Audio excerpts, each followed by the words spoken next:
하나님 말씀 보시겠습니다. 우리가 함께 은혜 나눌 하나님 말씀은 출애굽기 15장 1절에서 21절까지 말씀입니다. 함께 은혜 나눌 말씀은 출애굽기 15장 1절에서 21절까지 말씀, 1절에서 3절까지만 우리가 함께 합독하도록 하겠습니다. 시작. 이때 모세와 이스라엘 자손이 이 노래로 여호와께 노래하니 일렀으되 내가 여호와를 찬송하리니 그는 높고 영화로우시며 말과 그 탄자를 바다에 던지셨음이로다. 여호와는 나의 힘이요 노래시며 나의 구원이시리로다. 그는 나의 하나님이시니 내가 그를 찬송할 것이요 내 아버지의 하나님이시니 내가 그를 높이리로다. 여호와는 용사시니 여호와는 그의 이름이시리로다. 아멘. 어린 양을 찬양하는 모세의 노래, 어린 양을 찬양하는 모세의 노래라는 제목으로 하나님 말씀 증거하도록 하겠습니다. 가사에 곡조를 붙여서 목소리를 부를 수 있게 만든 음악을 노래라고 합니다. 그래서 노래는 운율이 있는 언어예요. 때문에 사람의 감정과 생각이나 사상 등을 표현할 수 있고요.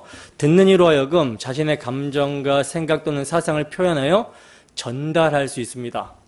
따라서 노래를 만드는 사람은 그 노래에 자신의 어떤 사상이나 생각, 감정들을 담아서 노래를 만들고요.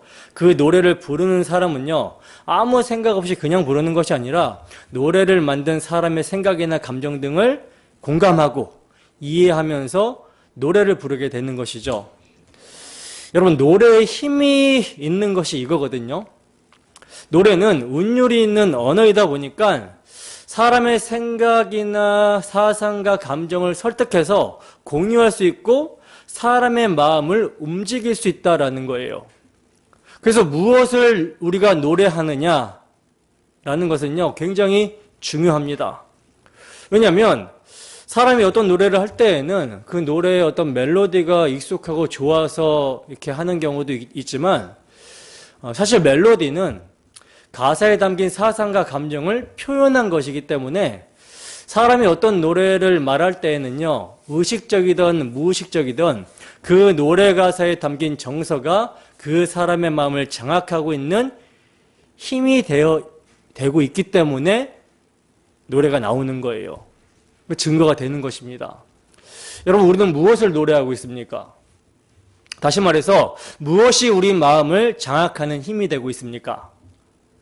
노래의 대상은 사람의 마음을 장악하고 움직이게 하는 힘이 되는데 참으로 우리의 마음을 움직이는 대상이 무엇이냐는 거예요. 오늘 본문에서는요, 여호와는 나의 힘이요 노래시며 나의 구원이시리로다 라고 합니다. 모세는 노래의 대상 되시는 여호와, 구원의 하나님에게 그의 마음이 완전히 장악이 되었기 때문에 참을 수 없는 감격 속에서 여호와는 나의 힘이요 노래요 구원이시라고 지금 찬양하고 있는 거예요. 느헤미야도요, 여호와로 인하여 기뻐하는 것이 너의 힘이다 라고 증거합니다. 여러분, 우리의 마음이 정말 구원의 하나님으로 말미암아 장악이 되어 있습니까?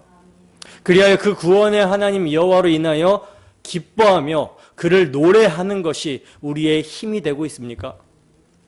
오늘 본문은요, 하나님의 백성에게 마땅한 반응으로 나타나는 노래의 모범에 대해서 말씀하고 있는데 이를 통해 우리의 마음이 무엇을 노래하고 있는지 점검해 봐야 된다라는 거예요. 우리의 마음이 정말 구원의 하나님께 붙들려 있는지, 그리하여 그분을 기뻐하며 노래하는 것이 우리의 삶의 힘이 되고 있는지, 양식이 되고 있는지 점검해 봐야 할 것입니다. 이 시간 주 성령께서 우리 모두에게 충만함으로 역사하여 주시기를 간절히 소원합니다. 그래야 우리의 마음이 세상의 희로애락에 이끌려 노래하지 않고 참으로 우리의 마음이 유일한 노래의 대상, 찬양받기에 합당하신 우리 구주 예수 그리스도와 복되신 우리 하나님 아버지께 붙들려서 노래하게 되기를 주님의 이름으로 축원합니다. 본문 1절입니다. 함께 했습니다. 시작. 이때 모세와 이스라엘 자손이 이 노래로 여호와께 노래하니 일렀으되 내가 여호와를 찬송하리니 그는 높고 영화로우시며 말과 그 탄자를 바다에 던지셨음이로다. 아멘. 자, 보세요.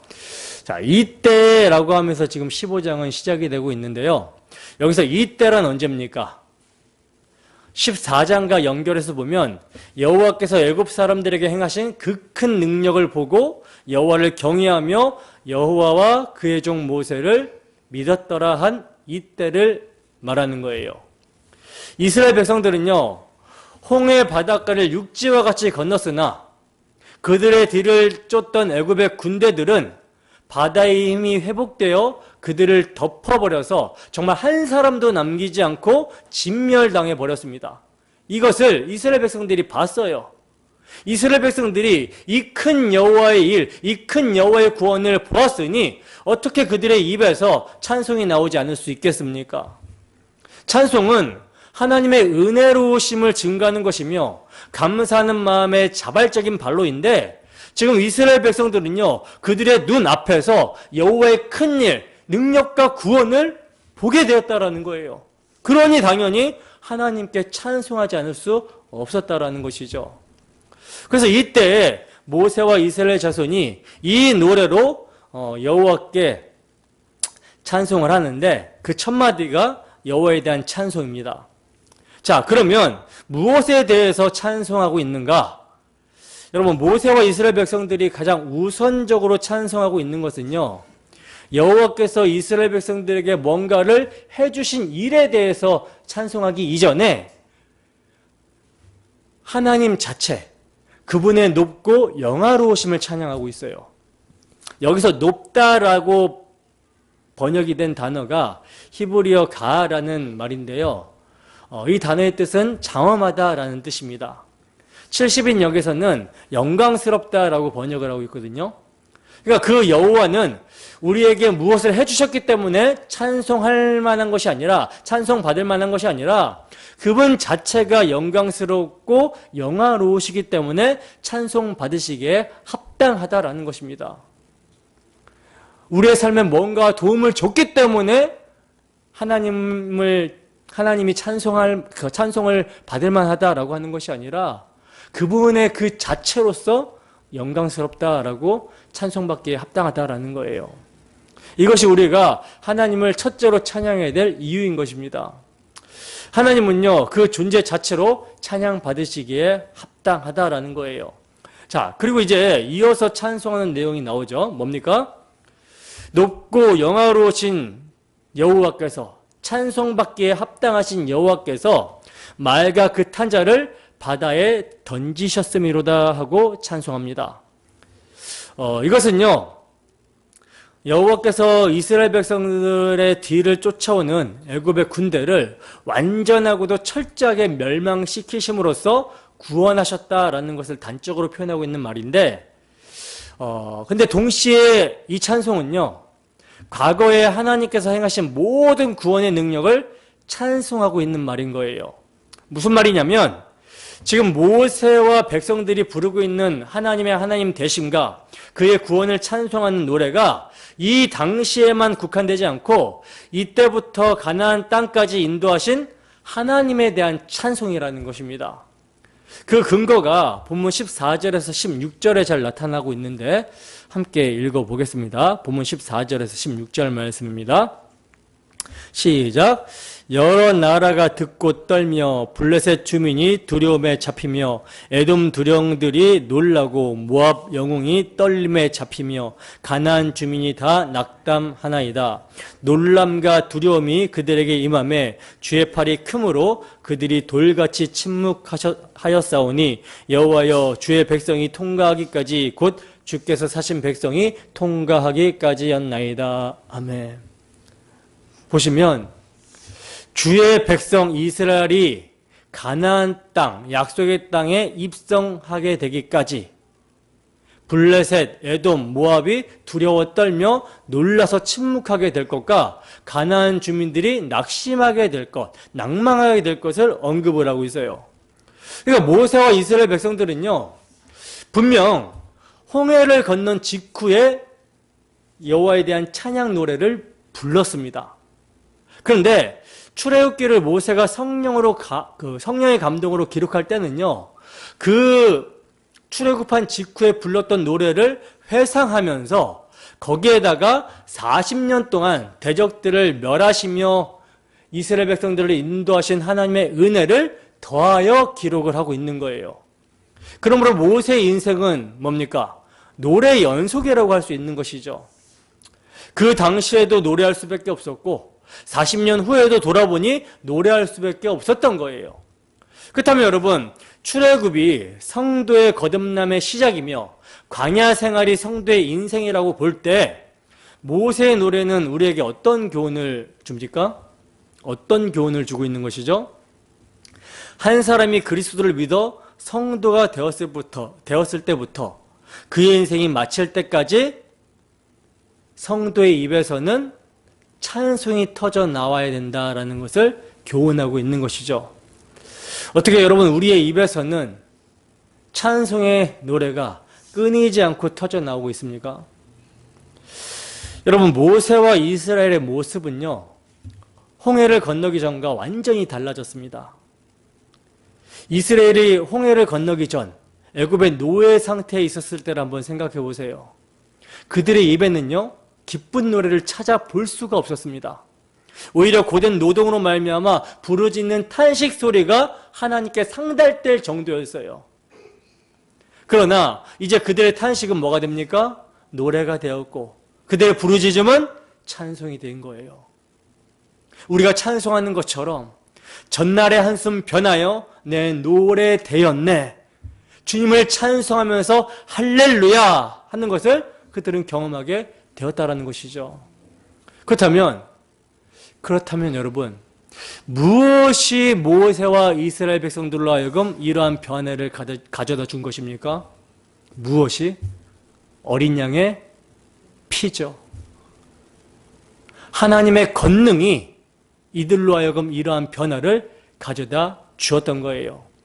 하나님께서는요, 어린 양의 피로 말미암아 소망 없는 자들에게 소망을 주셨습니다. 기쁨 없는 자들에게 기쁨을 주신 거예요. 노래 없는 자들에게 노래를 주셨다라는 것이죠. 그러니 당연히 모세와 이스라엘이 부른 노래의 제목은 뭐가 되어야 돼요? 어린 양의 노래가 되어야 되는 것입니다. 여러분, 우리가 출애굽기를 살펴보면서 계속적으로 붙잡고 있어야 될 점은요, 육적 출애굽이 영적 출애굽을 계시하기 위하여 기록되었다라는 거예요. 예표로 기록되었다라는 점입니다. 그래서 계시록에 보면요, 말과 그 탄자인 바로와 애굽의 군대가 아니라 짐승과 그의 우상과 그의 이름의 수를 이기고 벗어난 자들이 홍해가 아니라 유리 바닷가에 서서 하나님의 검은고를 가지고 하나님의 종 모세의 노래, 어린 양의 노래를 부르고 있다라고 말씀을 하고 있어요. 계시록 15장 2절에서 3절 말씀입니다. 함께 아니죠. 찾아볼 시간이 필요하죠. 계시록 15장 2절에서 3절 말씀.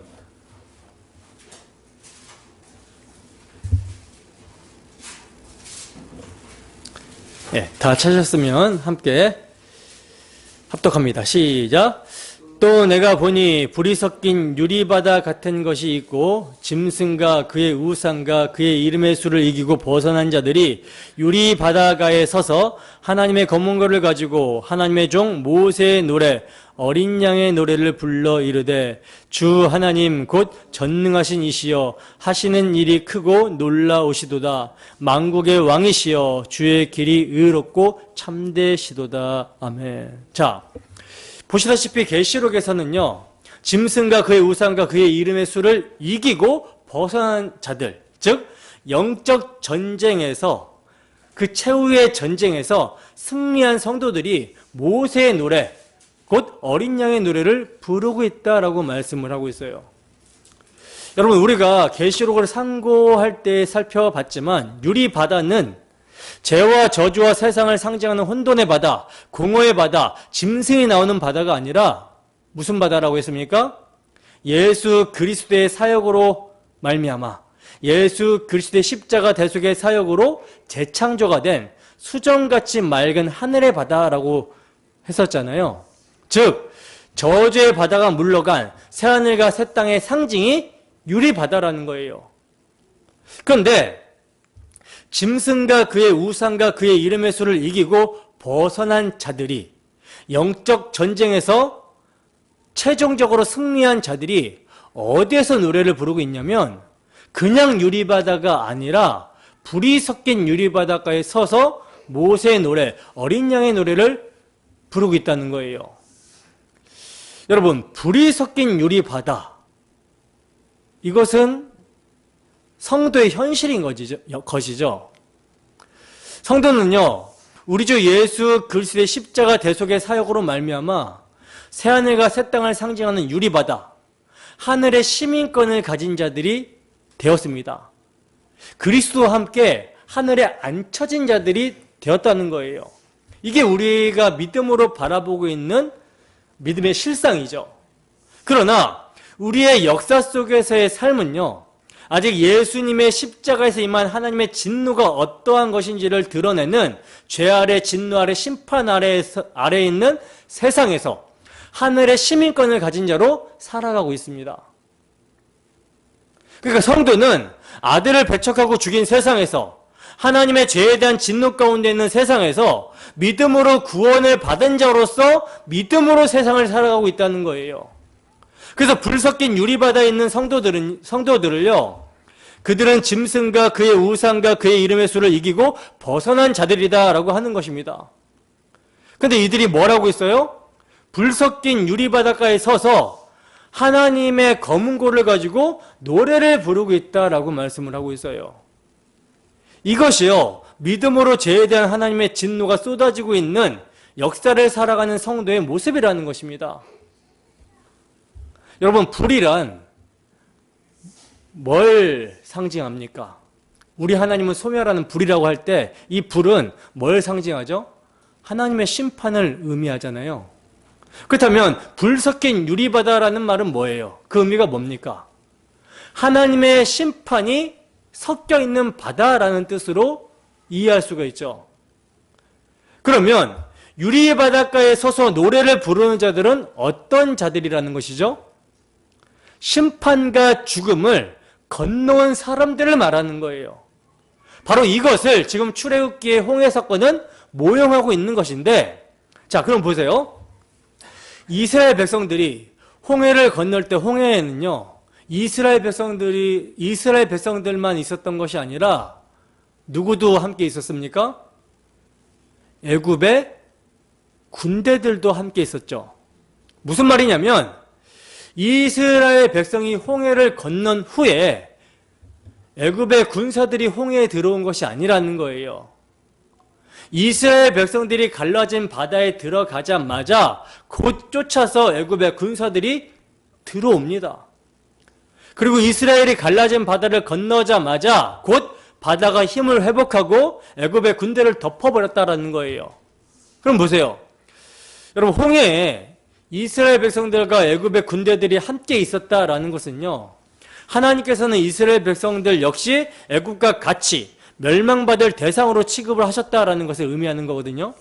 그런데 이스라엘 백성들은 그 멸망에서, 그 심판에서 구출이 되었고 구원을 받게 되었고, 애굽의 군사들은 그 바다에서 진멸당했습니다. 멸망을 받았다라는 거예요. 그렇다면 이스라엘 백성들이 구원을 받은 근거, 구출을 받은 근거가 뭐예요?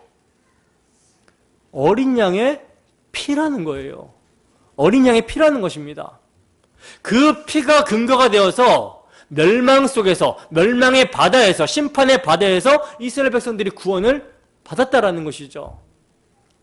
그리고 이스라엘 백성들은요, 그 홍해 바닷가에 서서 애굽의 군사들의 멸망을 보면서 모세와 함께 하나님의 구원을 노래했던 것입니다. 바로 홍해 사건은 불 섞인 유리바닷가에 서서 하나님의 검은고를 가지고 노래하는 성도들의 모습을 예표하고 있었다라는 거예요. 그렇다면 이 노래를 부르는 자들은 어떤 경험이 있어야 되는 자들입니까? 똑같이 홍해바다로 들어갔는데 애굽의 군사들은 물에 빠져 죽었지만, 진멸당했지만, 어린 양의 피 아래에 있는 자신은 그 바다를 마른 땅처럼 건너서 살게 된 경험, 즉 하나님의 심판과 죽음에서 구출된 경험이 있어야 되는 것이죠. 이 경험이 있기 때문에 하나님의 구원을 노래할 수 있는 거예요. 그래서 모세와 이스라엘 백성들이 애굽 사람들에게 행하신 하나님의 큰 일을 보고 경험했기 때문에 지금 하나님의 구원을 찬송할 수 있었던 것입니다. 계시록에서도 마찬가지죠. 어떻게 찬송하고 있습니까? 주 하나님 곧 전능하신 이시여 하시는 일이 크고 놀라우시도다. 만국의 왕이시여 주의 길이 의롭고 참되시도다 라고 이렇게 찬송을 하고 있어요. 여러분, 하나님 곧 전능하신 이께서 하신 크고 놀라우신 일이 무엇입니까? 뭐예요? 이스라엘 백성들의 구원의 지금 실체잖아요. 그죠? 그러니 하나님께서 하신 일이 뭐예요? 어린 양의 실체, 하나님의 아들을 화목 제물로 세우시고 그 아들을 죄인을 대신하여 심판하심으로 말미암아 그 대속의 피로 택하신 백성들을 구원하신 일입니다. 하나님께서는요, 전지전능한 능력으로 아들의 피로 구원하신 자들을 의롭고 참된 길, 아들을 믿어 영생하는 길로 인도하신다라는 거예요. 그 어린 양의 피의 능력으로 구속하여 자기 백성 삼은 자들을 하나님께서 약속하신 아들의 나라에 이르기까지 그들의 믿음을 지키시고 보호하시며 인도하신다라는 것입니다. 이것을 찬송하게 되는 거예요. 구속받은 백성, 구원받은 백성들은 바로 이를 찬송하게 되는 것입니다. 때문에 어린 양의 노래는요, 어린 양 우리 주 예수 그리스도의 대속의 은혜를 알고 이를 경험한 자만 부를 수 있다는 것이죠. 바로 이 점을 오늘 본문을 통해서 성령께서는 계시해 주고 있는 것입니다. 자, 그러면 이제 모세가 어떻게 노래하고 있는지 봅시다. 모세의 노래는 우리가 무엇을 노래해야 되는지 가르쳐 주고 있는데 본문 2절입니다. 함께 읽습니다. 시작. 여호와는 나의 힘이요 노래시며 나의 구원이시로다. 그는 나의 하나님이시니 내가 그를 찬송할 것이요 내 아버지의 하나님이시니 내가 그를 높이리로다. 아멘. 자, 보세요. 자, 모세는 여호와는 나의 힘, 나의 노래, 나의 구원이시라고 하면서 구원을 노래하고 있어요. 그리고 그는 나의 하나님이시니라고 노래하면서 하나님과 자신의 관계성을 말을 하고 있습니다. 그러니까 하나님께서 행하신 일을 이스라엘 백성들이 경험을 했기 때문에 하나님은 그냥 소문으로 듣던 하나님이 아니라 지식으로 아는 하나님이 아니라 야다, 경험적으로 아는 나와 관계된 하나님으로 찬송을 하고 있는 거예요. 그리고 내 아버지의 하나님이라고 하면서 찬송하고 있죠. 내 아버지의 하나님이라고 이렇게 찬송하고 있는 것은요, 하나님이 조상들에게 언약을 세워주시고 그 언약의 신실하심으로 우리를 구원하여 내셨다라는 점을 찬송하고 있는 거예요. 그러니까 하나님의 하나님 되심과 하나님의 신실하심, 또한 하나님의 구원, 또 하나님이 나와 관계하신다라는 사실을 찬양하고 있는 거라는 거죠. 여러분, 오늘 본문 출애굽기 15장 이전에는요, 구원의 하나님을 노래한 사람이 없습니다. 심지어 믿음의 조상들인 아벨, 에녹, 노아, 아브라함, 이삭, 야곱조차도 구원의 하나님을 찬송하지 못했어요. 그나마 가장 근접한 사람이 요셉이었는데 요셉은 이렇게 말했었죠. 창세기 45장 7절 제가 읽겠습니다. 하나님이 큰 구원으로 당신들의 생명을 보존하고 당신들의 후손을 세상에 두시려고 나를 당신들보다 먼저 보내셨나니. 창세기 50장 20절 당신들은 나를 해하려 하였으나 하나님은 그것을 선으로 바꾸사 오늘과 같이 많은 백성의 생명을 구원하게 하시려 하셨나니. 아멘. 보시면 요셉은요, 구원하실 것을 말했지 이루어진 구원을 보고 노래한 것이 아니죠. 물론 믿음의 선진들은요, 하나님의 구원을 확신했습니다. 하지만 성령께서는 출애굽기라는 구원의 책을 통해서 구원의 노래를 기록하시기 위해서 이들의 구원 고백을, 구원 노래를 보존해 두신 거라는 거예요. 근데 그렇다고 해서 출애굽이 시작되고 바로 구원을 노래한 것도 아니죠. 홍해에 이르기 전까지는요, 구원의 노래가 없습니다. 언제 있냐? 14장 13절에서 너희는 두려워하지 말고 가만히 서서 여호와께서 오늘 너희를 위하여 행하시는 구원을 보라 하고 모세가 말한 뒤에 여호와께서 그들에게 구원을 보여주셨고 이들은 이 구원을 경험한 후에 여호와는 나의 구원이시로다 하고 찬양할 수가 있었다는 거예요. 그러니까 하나님께서는요, 구원을 억지로 찬양하게 하시는 분이 아니라 구원을 목도하게 하시고 경험하게 하시며 구원을 찬양케 하시는 것입니다. 이스라엘이 진멸된 애굽의 군대를 바닷가에서 본 것처럼 여러분들의 죄와 대적이 십자가에서 진멸되었음을 믿음의 눈으로 정말 확인하셨습니까? 그렇다면 우리는 이스라엘과 같이 여호와는 나의 구원이시로다 하고 찬양할 수 있게 되는 거예요. 자, 계속해서 모세는 여호와의 구원을 찬양하고 있는데 보면 11절에서 12절 말씀입니다. 함께 읽습니다. 시작. 여호와여 신중에 주와 같은 자가 누구이니까? 주와 같이 거룩함으로 영광스러우며 찬송할 만한 위엄이 있으며 기이한 일을 행하는 자가 누구이니까? 주께서 오른손을 드신즉 땅이 그들을 삼켰나이다. 아멘. 자, 보세요. 여호와여 신중에 주와 같은 자가 누구이니까? 라고 지금 찬송을 하고 있는데요. 이것은요, 출애굽 과정에서 정말 힘없이 깨뜨려진 애굽의 많은 신들, 즉 헛된 우상들의 덧없음을 비교하면서 여호와의 위대하심을 찬송하고 있는 거예요. 여호와는 어린 양의 피의 능력으로 애굽의 수많은 잡신들을 심판하시고 헛된 우상으로 드러내셨다라는 것을 찬양하고 있는 것입니다. 또 그 어린 양의 피의 능력을 오른손이라는 표현으로 사용하여서 땅이 그들을 삼켰다라고 말씀하고 있는데 히브리인들은요, 바다를 육지의 끝으로 생각했기 때문에 애굽의 군대를 홍해에서 진멸시키신 이를 땅이 삼켰다라고 표현하면서 찬송하고 있는 거예요. 그러니까 그만큼 어린 양의 피의 능력이 있음을 찬송하고 있는 것입니다.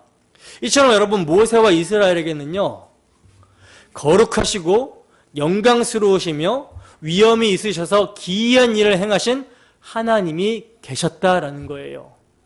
여러분, 모세가 찬송하고 있는 동일한 하나님이 우리의 하나님이십니다.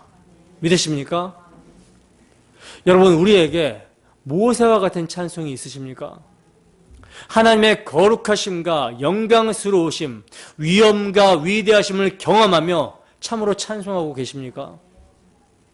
만약 이를 찬송하고 있지 못하다면, 우리가 믿는 하나님이 무능하고 작게 여겨진다면 이것은요, 우리의 마음이 하나님의 기이한 일, 즉 영원히 진멸받아 마땅한 나와 같은 죄인을 당신의 가장 귀한 독생자 예수 그리스도를 십자가에 내어주어 그 피로 대속하여 구원하신 하나님의 능력에 몰두하고 있는 것이 아니라 하찮은 나의 형편과 처지, 상황에 몰두해 있기 때문에 그렇습니다. 그러나 무에서 유를 창조하신 창조주 하나님이 죄인을 구원하시기에 구속주가 되시어 십자가의 대속의 피를 흘려주신 놀랍고 기이하고 큰 일을 행하신 것에 집중한다면 하찮은 이 일을 하나님께서 못하시는 것이 아니라 안 하고 계신다라는 것을 알게 되며 하나님의 선하신 섭리에 순응하며 영광에 중한 것, 보이지 않는 소망으로 인도하신다라는 것을 확신하게 되는 거예요. 여러분, 하나님의 백성들이 힘들고 어려울 때마다 상기하면서 용기를 얻은 기사는요, 유월절 사건과 홍해 사건입니다. 이처럼 큰 일을 행하신 분을 기억하면서 보다 작은 일 또한 인도하실 것이라는 것을 확신했던 거예요. 6월절 어린 양의 피로 애굽의 장자들을 치시고 대속하신 하나님, 홍해를 가르시고 육지같이 건너게 해주시며 애굽의 군대를 모조리 수장시키신 하나님이 나의 하나님이 되시고 우리 조상들에게 약속하신 것을 신실하게 이루어 주시기 위해서 우리를 구원하신 그 하나님이 나의 삶을 주관하시고 인도하신다면 그 어떠한 난간에서도 우리가 두려워할 필요가 없다. 무서워할 필요가 없다. 그 어떠한 난간에서도 하나님은 구원해 주시지 않겠느냐라고 하는 논리로 용기를 얻고 그들은 찬양을 했었던 것입니다. 이 논리를 로마서 5장이 잘 나타내주고 있는데 5장에 보면요. 로마서 5장에 보면 더욱이라는 말이 굉장히 많이 나오고 있어요. 더욱. 여러분들이 로마서 5장을 보시면서 더욱이라는 말이 몇 번이나 어떤 용도로 사용되었는지를 관찰해 보시기 바랍니다.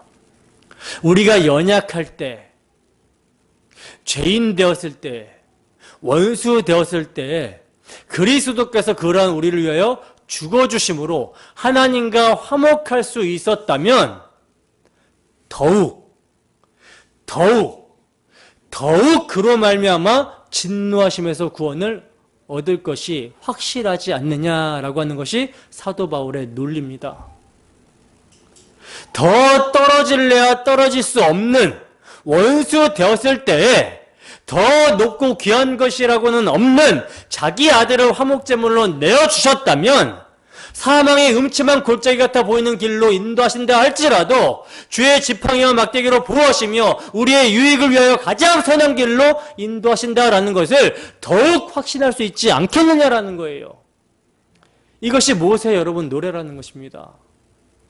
그러므로 우리는요, 모세와 이스라엘과 같이 홍해 바닷가에 매일 서야 되는 거예요. 이들이 어려움이 찾아올 때마다 홍해를 가르신 하나님을 떠올리며 노래함으로 용기를 얻었습니다. 따라서 우리도 매일 홍해 바닷가에 서야 되는 것이죠. 시편 66편 6절 제가 읽어드리겠습니다. 하나님이 바다를 변하여 육지가 되게 하셨으므로 우리가 걸어서 강을 건너고 우리가 거기서 주로 말미암아 기뻐하였도다. 이것을 지금 시편 기자는 상기시키고 있는 거예요. 시편 74편 13절에서도 주께서 주의 능력으로 바다를 나누시고 물 가운데 용들의 머리를 깨뜨리셨으며, 이것도 홍해 사건을 상기시키는 거죠.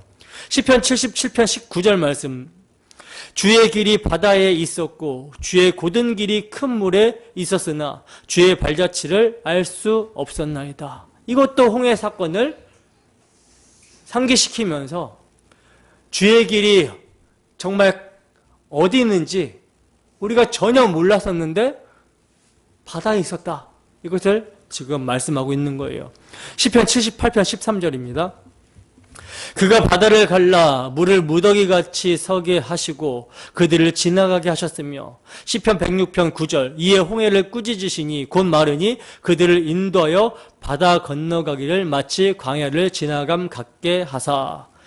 시편 136편 13절, 홍해를 가르신 이에게 감사하라. 그 인자심이 영원하미로다. 느헤미야 9장 11절, 또 주께서 우리 조상들 앞에서 바다를 갈라지게 하사 그들이 바다 가운데를 육지같이 통과하게 하시고 쫓아오는 자들을 돌을 큰 물에 던진같이 깊은 물에 던지시고. 아멘. 지금 느헤미야도 상황이 어떤 상황입니까? 굉장히 어렵고 힘든 고난의 상황이죠. 이스라엘 백성들이 포로로 끌려가서 돌아왔는데 그 돌아와서 성전을 재건하고 성전 벽을 재건하는 이런 정말 고단하고 힘든 상황.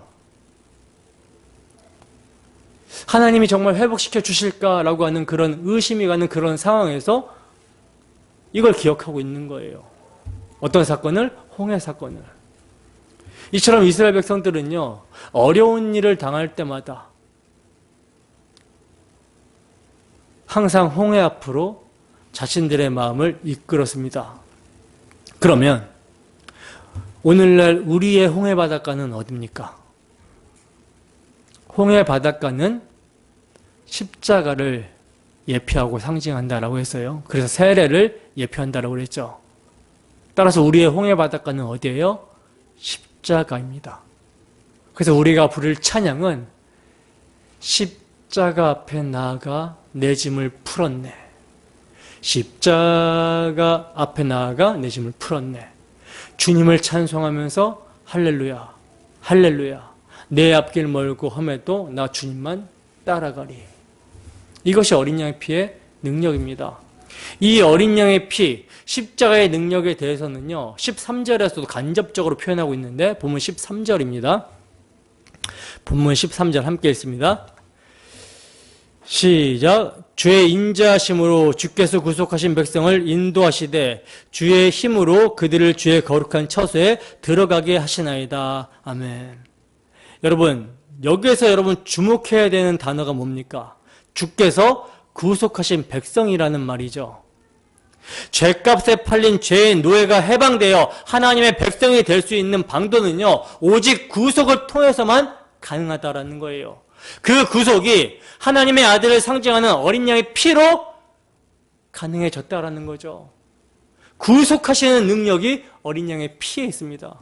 그러니 나를 구속하신 주를 어찌 찬양하지 않을 수 있겠습니까? 그리고 그 구속하신 백성을 무엇으로 인도하신다고 합니까? 주의 인자하심과 주의 힘으로 인도하신다라고 그러죠. 이것도 역시 뭐예요? 유월절 어린 양의 피, 우리 주 예수 그리스도의 대속의 피의 능력으로 인도하신다라는 거예요. 그런데 그 어린 양의 피의 은혜와 능력이 어디로 인도하신다라고 합니까? 주의 거룩한 처소로 인도하신다라고 말씀합니다. 하나님은요, 구속하여 자기 백성 삼으신 자들을 구속만 하시고 방치하신 것이 아니라는 거예요. 계속적으로 그들을 은혜로 인도하여 주셨다라고 말씀합니다. 그러므로 16절에서는요, 곧 주의 사신 백성이라고 말씀을 하고 있어요. 사셨다라는 말씀 속에서는 어떤 의미가 내포되어 있죠? 우리가 하나님의 소유다라는 뜻이 들어있는 것이죠. 하나님의 소유를요, 하나님의 소유된 백성을요, 누가 대적할 수 있겠습니까? 이것을 바울 사도가 인용해서 이렇게 말씀하고 있는 거예요. 로마서 8장입니다. 로마서 8장 28절에서 37절.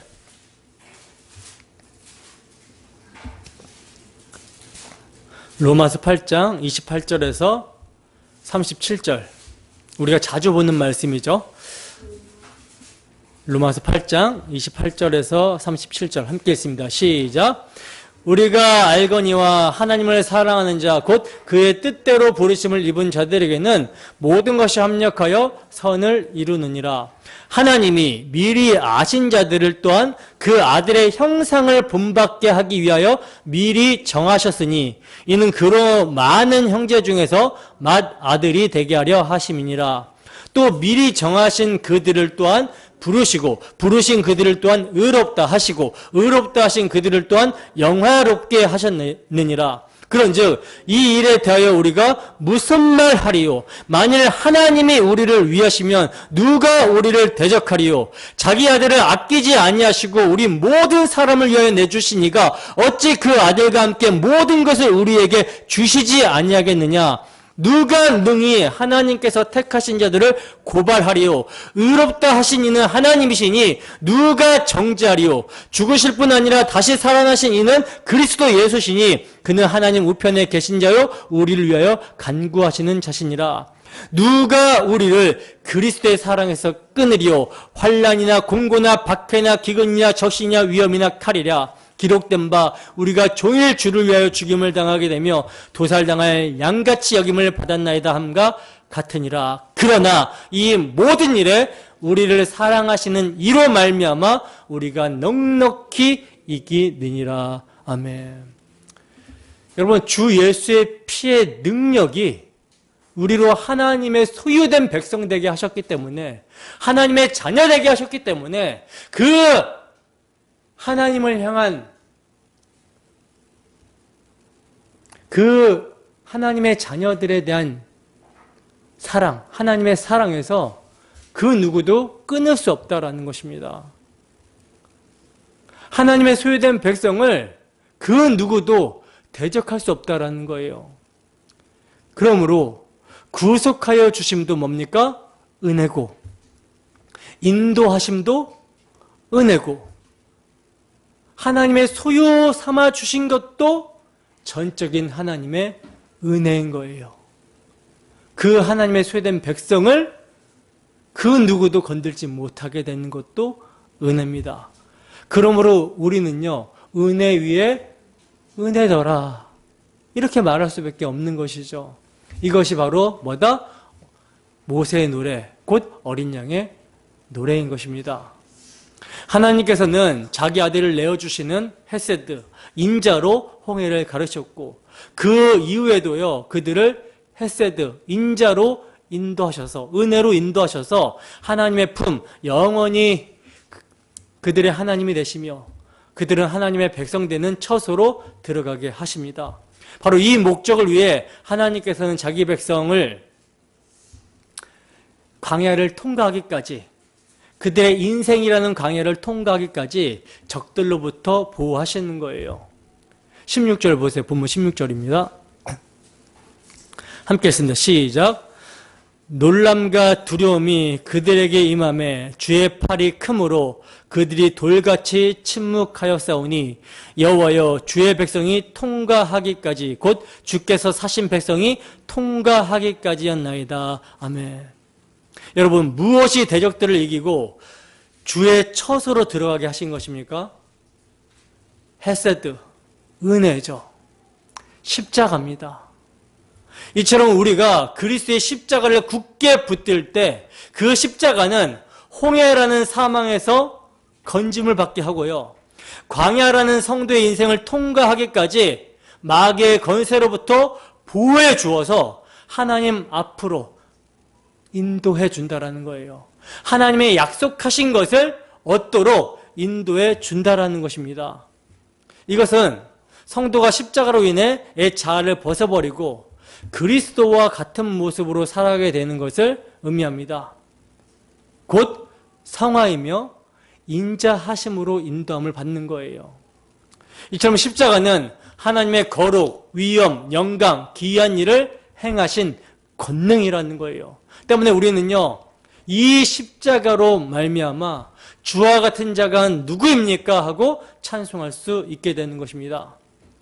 십자가의 능력을 조금 더 살펴보겠습니다. 십자가는요, 마귀의 끈질긴 공격을 막아내고 박살내버리는 능력이 있어요. 여러분, 마귀가 얼마나 끈질기게 성도를 대적합니까? 본문 9절 말씀 함께 읽어보겠습니다. 본문 9절 함께 했습니다. 시작. 원수가 말하기를 내가 뒤쫓아 따라잡아 탈취물을 나누리라. 내가 그들로 말미암아 내 욕망을 채우리라. 내가 내 칼을 빼리니 내 손이 그들을 멸하리라 하였으나. 아멘. 자, 보시다시피 마귀는요, 끝까지 뒤쫓아와서 세상의 힘으로 위협합니다. 성도에게 빼앗은 믿음을 탈취물로 나누겠다라고 하는 각오로 쫓아오고 있다는 거예요. 우는 사자처럼 삼킬자를 찾고요, 택하신 자라 할지라도 미혹하여 넘어뜨리려고 한다는 것입니다. 마귀는요, 성도를 박해함으로 또는 유혹함으로 자신의 욕망을 채우려고 합니다. 그러나 여러분, 하나님의 콧김으로 이들을 멸하십니다. 즉, 십자가 앞에서 대적들이 콧김에 날아가는 지푸라기와 같이 된다라는 거예요. 그래서 우리는요, 이제 사망은, 무덤이 더는 우리를 주장할 수 없다라고 고백하는 것입니다. 주 예수께서 십자가로 뱀의 머리를 밟으시고 승리하셨다라는 것을 부활로 확증하셨기 때문에 이제 사망은 우리를 주장할 수 없다. 마귀야 너의 쏘는 것이 무엇이냐라고 호통을 칠 수 있는 것입니다. 그렇기 때문에 이 큰 구원을 목도하고 경험한 모세와 이스라엘은 여호와는 나의 힘, 나의 노래, 나의 구원이시요 나의 용사가 되신다라고 노래하고 있었던 거예요. 아무리 마귀가 최고의 전술로, 최고의 무기로, 최고의 지휘관들로 구성하여 택하신 백성들을 뒤쫓아온다 할지라도, 공격한다 할지라도 그들이 하나님의 소유된 백성을, 십자가 안에 있는 백성을, 그 피 아래에 있는 백성을 이겨낼 수 없다라는 것입니다. 본문 4절에서 5절 말씀 보세요. 함께 읽습니다. 시작. 그가 바로의 병거와 그의 군대를 바다에 던지시니 최고의 지휘관들이 홍해에 잠겼고 깊은 물이 그들을 덮으니 그들이 돌처럼 깊음 속에 가라앉았도다. 아멘. 여러분, 모세는요, 이 홍해 사건이 예표하고 있는 십자가 대속의 피의 능력을 강조하기 위해서 돌처럼 가라앉음, 또 10절에 보면 납같이 잠김, 7절에 보면 지푸라기처럼 살라짐, 16절에 보면 돌같이 침묵하게 되었다라고 이렇게 표현하고 있는 것을 보게 됩니다. 왜 모세의 노래를 여러분 어린 양의 노래라고 하는지 아시겠습니까?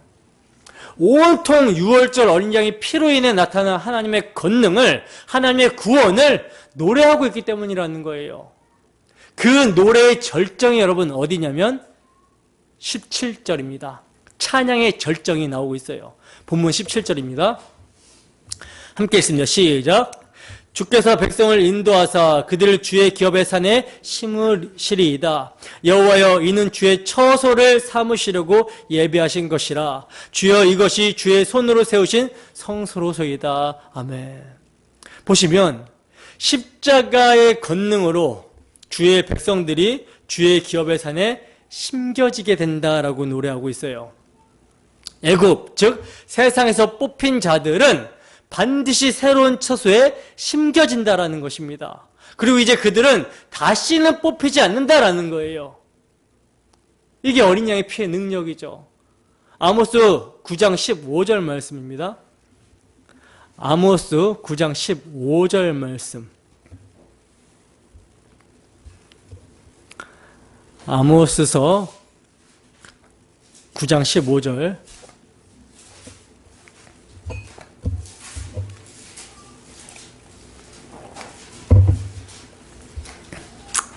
함께 있습니다. 시작. 내가 그들의 땅에 심으리니 그들이 내가 준 땅에서 다시 뽑히지 아니하리라. 내 하나님 여호와의 말씀이니라. 아멘. 여러분, 이것은 어린 양의 피의 능력으로 인해서 우리의 구원의 확실성과 영원성을 보여주고 있는 거예요.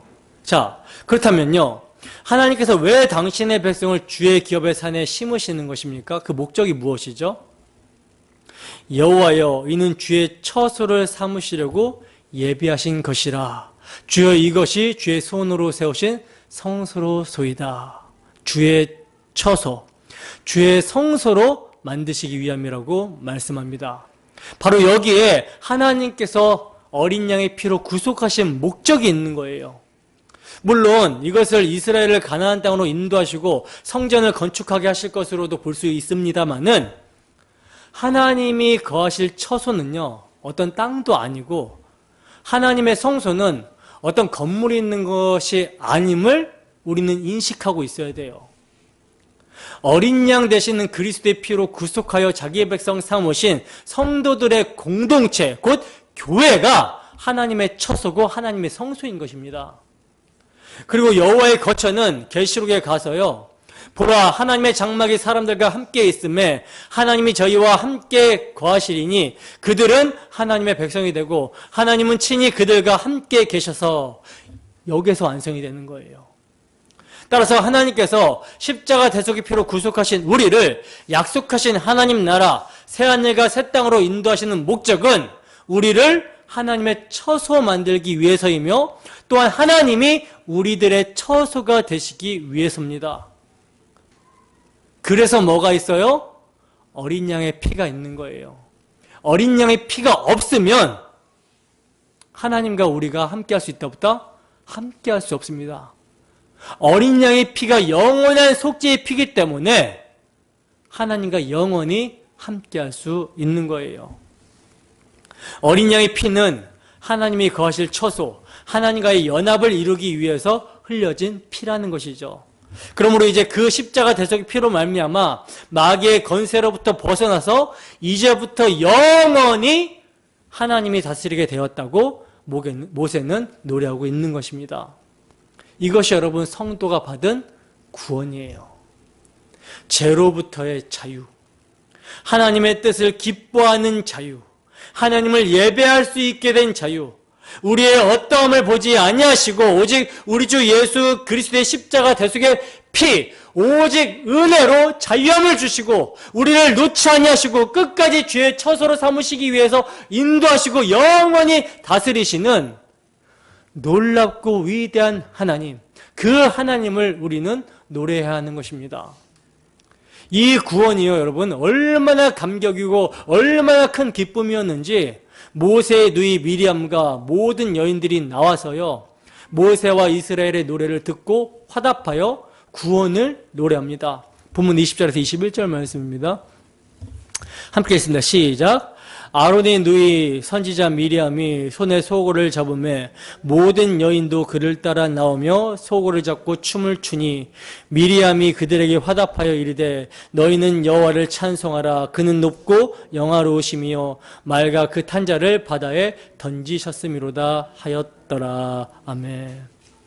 여러분 미리암과 여인들이 지금 구원을 노래하고 있는 장면을 성령께서 기록하고 있는 것은요 죄가 여자로부터 들어왔으나 이제는 어린 양 예수 그리스도, 신랑 되시는 예수 그리스도의 십자가로 인해 자유하게 되었고 그 기쁨을 노래하게 되었음을 보여주기 위함인 거예요. 신랑 되시는 우리 주 예수 그리스도의 십자가 대속의 은혜로 말미암아 이제 신부인 교회가 구원의 복된 결실이 되었다라는 것을 계시하고 있는 것입니다. 이것이 바로 여인들의 노래였던 거예요. 교회의 노래라는 것이죠. 이처럼 십자가는 모든 것을 회복시킵니다. 타락한 에덴의 회복을 이루는 거예요. 여러분 하나님의 구원을 경험한 이스라엘 교회는요 모세와 미리암처럼 찬양하게 됩니다. 이것은 억지로 터져 나오는 것이 아니라 자발적으로 터져 나오게 되는 거예요. 여러분 우리에게 이러한 찬송의 노래가 터져 나오고 있습니까? 만 입이 내게 있다면 그 입 다 가지고 내 구주 주신 은총을 늘 찬송하겠네 라고 하는 감사와 찬양이 마음속 깊은 곳에서부터 우러러서 터져 나오고 있습니까? 주 예수 그리스도만이 우리의 마음의 전부이시며 그분만이 힘과 노래와 구원이 되신다라는 고백이 정말 터져 나오고 있습니까? 그리스도의 십자가는요 죄로 오염이 되어 있었던 우리를 치료해 주었습니다. 따라서 치료함을 받은 자들에게 찬송이 터져 나오게 되는 것은 너무나도 당연한 것이죠. 이 점을 말라기야 선지자는 이렇게 말씀하고 있어요. 내 이름을 경외하는 너희에게는 공의로운 해가 떠올라서 치료하는 강선을 비추리니 너희가 나가서 외양간에 나온 송아지같이 뜨리라. 여러분 주 예수의 피로 치유함을 받았습니까? 진실로 받았습니까? 받았으면 우리의 모습이 어떠해야 됩니까? 외양간에서 나온 송아지까지 뛰는 그 기쁨, 그 즐거움이 있어야 된다는 거죠.